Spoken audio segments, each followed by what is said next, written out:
At my 65th birthday party, I decided to tell the truth. I lifted my glass. No, let me say it the way it actually felt. I lifted my glass, smiled the way women smile when they've spent their whole lives practicing in a mirror, and asked, out loud, in front of everyone, "Ryan, are you sure the baby is yours?" The room went quiet. Not the cute kind of pause. The real kind. The kind that rings in your ears and then follows you around for years, showing up at 2 a.m. when you thought you were finally asleep. Emily went pale so fast it was like someone drained the color right out of her. She didn't argue. She didn't cry. She just stood up and walked out without looking back. Ryan looked at me, and it wasn't a son looking at his mother. It was a grown man looking at someone who had just hurt him, on purpose, with an audience. He pushed his chair back slowly, carefully, like one wrong move might shatter something else, and he went after his wife. The MC I paid good money for tried to save the night with a joke. Somebody let out a nervous little laugh. Somebody suddenly needed water. I stood there with my glass and my smile because my face is never allowed to admit what's happening inside me. And just like that, with one question, I ruined my own party. We live in Houston. Big city, big highways, big ambitions, and tiny privacy, especially if you have a habit of managing anything that moves. My son's name is Ryan. He's a software guy at a major energy company, smart, put together, calm, the kind of man people describe with, he's solid. He doesn't yell. He doesn't lose things. He doesn't forget bills. He grew up exactly the way I wanted him to. I raised him alone. Or more accurately, I raised him without permission to be weak. My marriage to Jason ended in a way that had me checking the locks in broad daylight for a long time afterward. Not because he might come back, because the feeling of betrayal sticks, and you start treating your own life like a crime scene. Ryan recently bought a condo downtown. He was renovating, and for now he was staying with me, at my neat little house in the suburbs where the lawn is trimmed, the trash bins must be behind the fence, and if you park your car wrong, the HOA will send you a letter like it's a court summons. I like order. Order is the one thing that doesn't leave, if you grip it hard enough. I knew Ryan had a girlfriend. He didn't say much. Too little. It irritated me and scared me at the same time. When a man stays quiet, he's either not sure yet, or he's already sure and he's bracing for impact. One night he said, "Mom, I want you to meet Emily." I nodded like I'd been given 3 months' notice, and I'd processed it in therapy. Inside, my brain snapped into a checklist. Who is she? Where's she from? What kind of family? What does she do? What are her plans? And the biggest, most honest question, one mothers don't say out loud, what is she going to take from me? I set up dinner like he was bringing home an inspection team, not a future wife. Everything was right. The right napkins, the right candles, the right music at the right volume. Even me, polite, pleasant, perfectly controlled. They arrived on time. Ryan was happy. Really happy. It made me uneasy. A son's happiness can feel like competition. Emily was small and fair, with that careful smile people have when they've spent their whole lives being evaluated. She stood straight, but her hands gave her away, tense, fingers locking and unlocking like she was trying to decide what to do with them. "Mrs. Johnson, thank you for having me," she said. Soft voice. A faint rural twang, The kind you hear from someone who didn't grow up in the city, but in a place where everyone knows everyone and life is too close for comfort. Deborah, I corrected, keeping my smile. No formalities at home. Ryan caught the subtext. Of course he did. He always did. He'd just spent most of his life making sure my subtext never became a problem. Emily told me she grew up in a small Texas town, in a family where money was tight and everything ran on, "We'll figure it out." She studied, worked, picked up shifts. Now she's a nurse at a private clinic. She spoke calmly, no sob story, no, "Look how hard my life was." And somehow that annoyed me even more, because if someone doesn't complain, they're either strong or dangerous. Ryan looked at her the way a man looks at a woman he's already chosen. Not, "I'm thinking," not, "We'll see." Chosen. "We met by accident," he said, smiling in a way that made me feel like I didn't even know my own kid. "She saved my life. I'm not kidding." My shoulders tightened. "How?" I asked, too quickly. Emily dipped her gaze a little, like the topic made her uncomfortable. "Long story," Ryan said. Emily was there when I was in a bad place." I didn't like how he said "bad place," like it meant a cold. But his tone hid something heavier. I tracked every word, every pause, every smile, every glance. And the more I watched, the more I felt like I was being lied to. Because Emily was too perfect, too quiet, too low maintenance.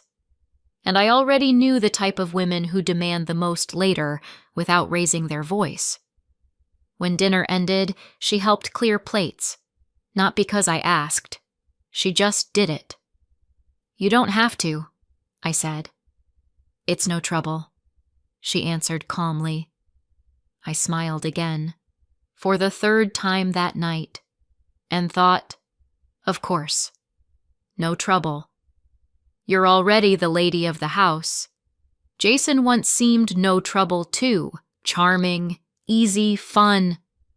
He could talk in a way that made you feel important. And then you learn you were important only as a wallet and a convenient woman who carries everything and asks no inconvenient questions. He lived with me while he was finding himself. He found himself for a long time. So long I started to wonder if he just got lost on the road to responsibility. Then one day I saw him in a restaurant with another woman, younger, laughing. He held her hand like he'd never owed anyone money or decency in his life. When I threw him out, he said casually, "You control everything. You're impossible to live with." Funny thing is, I took that sentence and turned it into a weapon. I decided that if someone accuses me of controlling, it means control is necessary, because otherwise everything falls apart. Because my job is not to relax. That's why when Emily showed up, I didn't see my son's girlfriend. I saw a threat. Not to him, to me. I told myself, I'm protecting Ryan. The truth was simpler. I was protecting my place. They got married fast. There was no picture-perfect scene I'd built in my head. No big celebration with me in the front row. No guests telling me what a strong woman I am, how amazing I did raising such a son. No moment where my role as the main character was officially recognized. They kept it quiet. Minimal people. Maximum, "This is what feels good for us." I heard. Us. And I understood.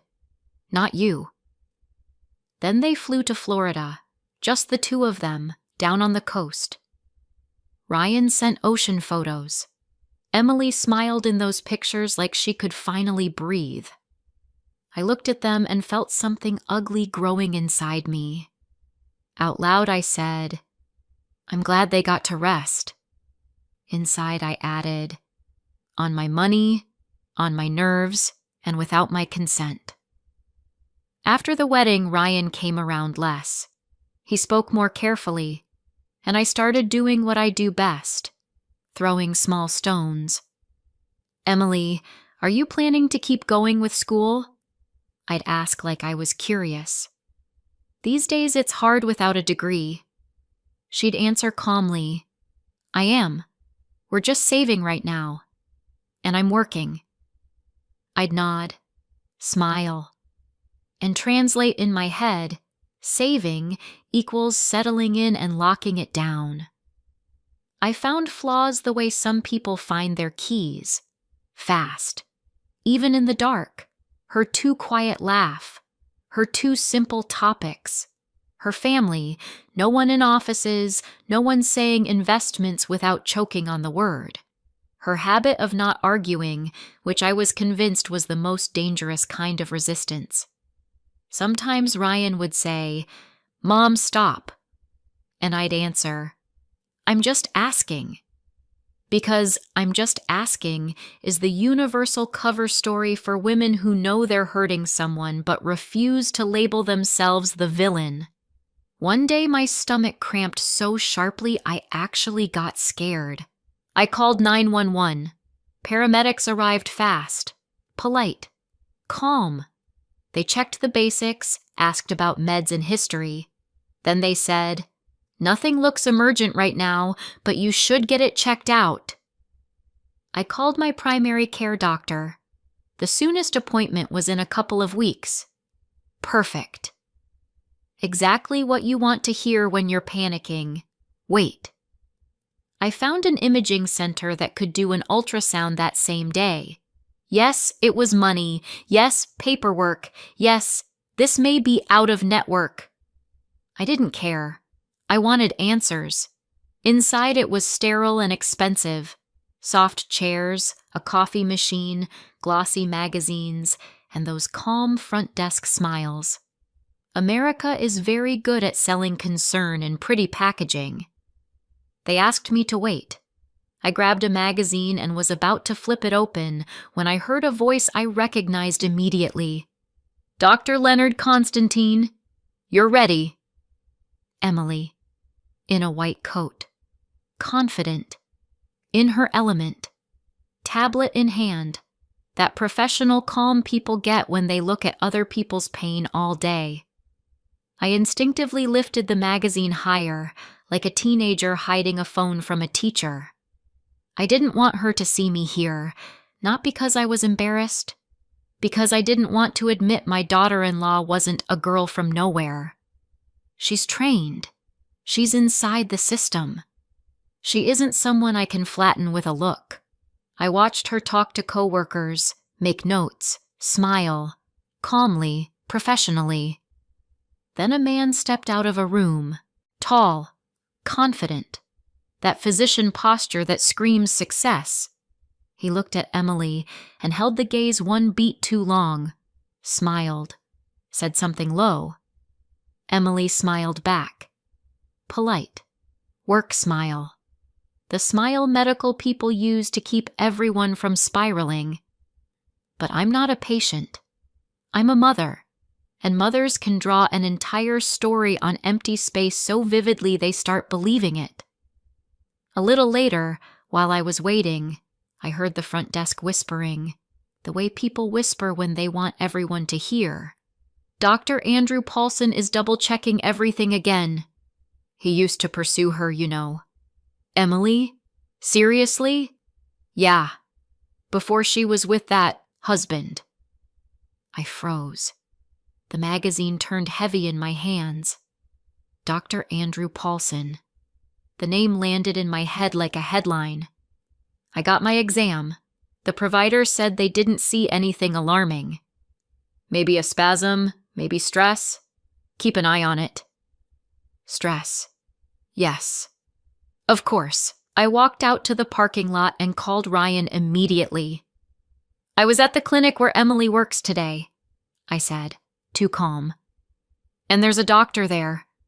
He clearly, you know." Ryan was quiet for a second. "Mom," he said, Are you trying to tell me Emily is cheating on me? I'm saying it. Looks strange. For who? For you? His voice went colder. She works. People talk. People smile. That's normal. He was looking at her like the men look at my wife. He cut in. She's beautiful. You can stop acting surprised. I felt irritation rise. You're blind. You're too trusting. I trust the person who became my family, he said. Not your fantasies. Pause. And Mom, he added, quieter now. Lately you've been crossing lines. I stood there in the parking lot with my phone at my ear, and for the first time I felt like I was losing him, not because of a woman, but because of me. And instead of stopping, I decided I needed to move faster. Because when you're convinced you're right, speed feels like virtue. When I turned 65, I decided I deserved a proper celebration. Big, nice. The kind where everything is done my way. Where I'm the center and it's considered normal because it's my birthday. I rented a hall, ordered dinner, hired an MC, someone who knows how to joke without offending anyone or triggering a complaint. Music, lights, decorations, guests. Everything right. I wanted Ryan there. I wanted him close. I wanted him smiling at me. I wanted to feel important again. They came. Ryan, calm, contained. Emily, a little tired, but bright. And yes, pregnant. When they announced it, the room clapped. People congratulated me like I personally made the baby. Someone said, "You're going to be a grandma," in the tone of an award ceremony. I smiled, hugged, thanked. And inside, everything spun around the same image. The doctor's look, the whispered gossip, my certainty that I was being played. I thought, this is it. This is the moment. I have to protect my son. Such a convenient thought, isn't it? I lifted my glass and asked the question. The words came out easily, too easily. Ryan, are you sure the baby is yours? In my mind, I said it gently. In reality, my voice was sharp, like a blade. Emily froze, then stood, then walked out. Ryan looked at me, and I saw something I hadn't noticed before. Exhaustion. Not from work. From me. He stood up and went after her. The MC mumbled something about, sometimes moms joke a little too hard. Someone laughed. Someone pretended this was normal. People are very good at adapting to someone else's humiliation, as long as it isn't theirs.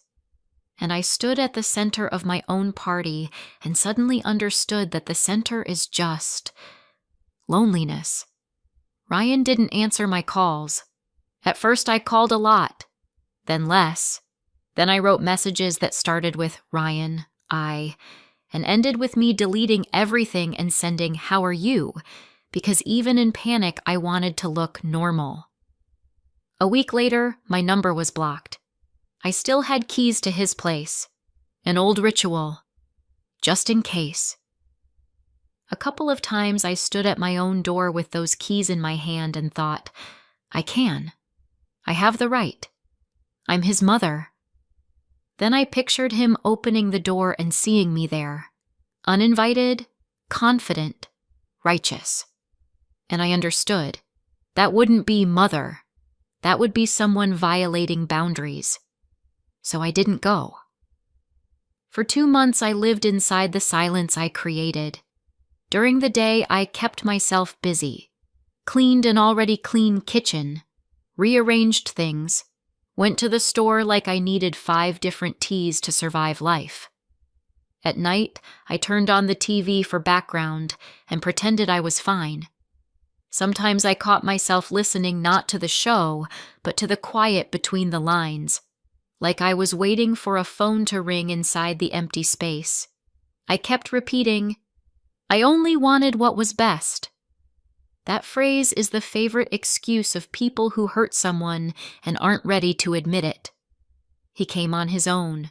No warning. Just opened the door with his key and walked in. I jumped like a teenager caught cheating. "Ryan," I breathed, stepping toward him. He didn't push me away, but he didn't step in either. That half step of distance can hurt worse than a slammed door. "Emily's on shift," he said. "I came to talk." I immediately started talking first, because that's how I control a situation. "I saw her at the clinic. I saw the way that doctor looks at her. Andrew. Dr. Andrew Paulson. Everyone knows." Ryan blinked. "Are you seriously still doing this?" he asked quietly. "I'm trying to protect you." "Mom." He exhaled slowly. "Okay. I'm going to tell you something you don't know. And you're going to try, just for a minute, not to be right." I wanted to argue. I wanted to say I've always been right, that I raised him, that I carried everything alone. But something in his voice made me stop. "Make tea," he said. "This is going to be a long conversation." Ryan told me about the year in college when he tried to live. Tyler showed up, older, confident, the kind of charm that shuts off caution in young men. Anthony showed up, loud, funny, always, "Come on, relax." Evan showed up, quiet, not awful, just always there because he was terrified of falling out of the group. Ryan wanted to be like everyone. He wanted to stop being the kid who always did everything right. It started with parties, then alcohol, then something else, which he described quickly, without details. His tone was enough. This wasn't a story about one time. Then came skipped classes, failed finals, warnings, academic probation, then suspension. "I didn't tell you," he admitted. "I was scared. You would have destroyed me." I wanted to say, "I would have saved you." I didn't, because suddenly I realized saved, coming from me, might sound a lot like broke you so I could rebuild you. "I started taking money from you," he continued. "At first, for food. Then, more." He looked me in the eye. "I sold your jewelry." Something dropped inside me. I remembered the day I couldn't find my earrings and decided I must have misplaced them. I always decide it's me, because the thought my son stole is too terrifying to hold. "I disappeared for a couple days," Ryan said. "You called the police. Remember?" I remembered. Of course I did. The officer asked the standard questions. Is he an adult? Is he at risk? Does he have addiction issues? Any threats? They said adults sometimes leave. Adults sometimes don't want contact. They told me they'd log the report and do a welfare check if there was any info. Back then it felt like indifference. Now I understand. The system doesn't let a mother order the world to bring her adult son back. "I was at a bus stop," Ryan said softly. "Rain. Cold. I wasn't thinking straight. I could have died, Mom." I tightened my grip on the mug. My fingers went white. "I looked homeless," he added with a bitter half-smile. "And I was sure nobody would stop." He paused, and the air in the room got heavier. "Then she came up," he said. "Emily. We didn't know each other. At all." Emily saw him, asked if he was okay. He mumbled something. She called 911, held his hand until the paramedics came, went with him to the ER because he was alone. And in that state, alone is basically a sentence. The doctor told me later I was minutes away, Ryan said. She literally stopped it. I sat there trying to understand one thing. How did I not know? Where was I? The answer was simple and brutal. I was home, assuming he was out doing whatever. She kept coming by afterward, he continued. She listened. No lectures. No how could you. She just sat with me. He looked at me like he was checking if I could handle it. She told me about herself, the small town, the poverty, working and studying, the decision she made. Either she gets out or her whole life stays stuck in just endure it. I remembered her calm smile at dinner and realized it wasn't humility. It was the habit of not explaining herself. And then, Ryan said, Tyler tried to drag me out again, to celebrate. I almost went. And Emily called. She could tell by my voice where I was. He gave a short, humorless laugh. She said, "If you go there right now, it's over. I can't watch you kill yourself." I pulled in a breath like I'd just surfaced. And I chose myself for the first time, he said. I walked away from them. I stopped drowning. He paused, and his voice hardened. That's why I trust her, Mom. Because she didn't take money from me. She didn't attach herself. She put into me what money can't measure. Time, nerves, responsibility. And she did it when I was nobody. I tried to say, I didn't know. He didn't let me hide behind it. You didn't want to know, he said quietly. It was more convenient for you to believe she was hunting my paycheck. Because then you're the good guy. You're protecting. You're not the villain. I sat there feeling my familiar world crack, the one where I'm always the main character. And yes, he added, Dr. Andrew Paulson did ask Emily out once. She turned him down, and she asked me not to make a scene because she didn't want you deciding she was a saint compared to your suspicions. She just wanted to live. He stood up. We're having a baby, he said, and I will not let anyone, Mom, humiliate my wife. Not even you.